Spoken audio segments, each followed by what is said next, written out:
Okay, so our topic is, would you ever play Blox Fruit or 99 Nights in the Forest? So I will pick Blox Fruit for this topic. Got it. So you'll take the side of Blox Fruits, and I'll take the side of 99 Nights in the Forest. Sounds like a plan. So go ahead and share why you prefer Blox Fruits, and then I'll jump in with my side. Well, in Blox Fruit, you can become like a master swordsman or a powerful Blox Fruit user. And maybe a fighting style user. You know, because there are fighting styles.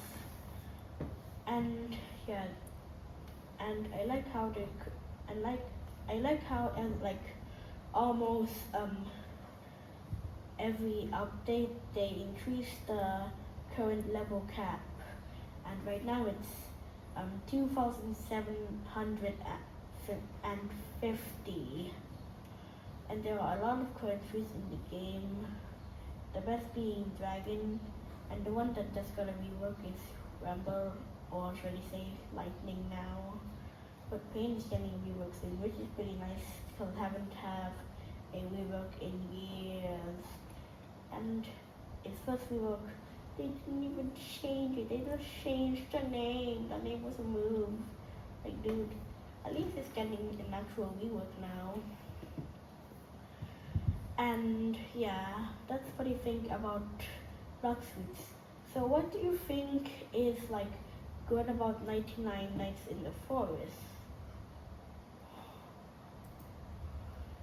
Well, those are some pretty cool points about Blox Fruits. Now for 99 Nights in the Forest, what I really like is that it has this mysterious survival element. You're kind of dropped into this eerie forest, and every night you have to survive different challenges, uncover secrets, and it kind of feels like an adventure where you never quite know what's going to happen next. So if you like a bit of mystery and kind of a spooky atmosphere, it's got that going for it. But I think both games definitely have their unique appeal. So, what do you think is the downside of Blox Fruits?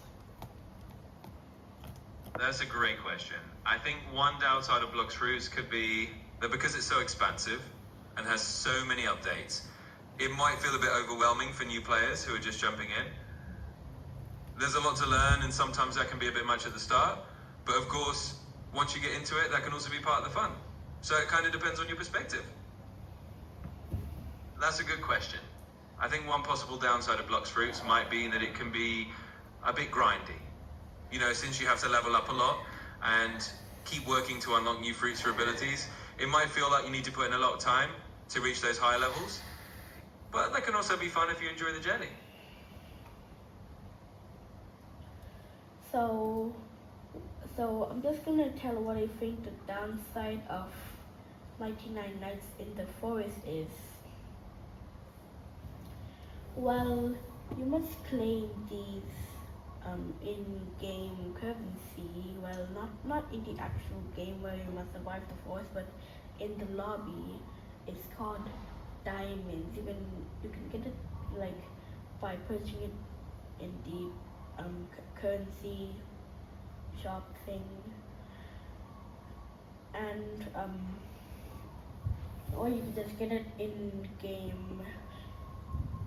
And yeah, so but it's really hard to get, and I kind of like this double gem weekend update because you can actually get like double the gems as usual, so that you can actually like get like these new classes, the furniture.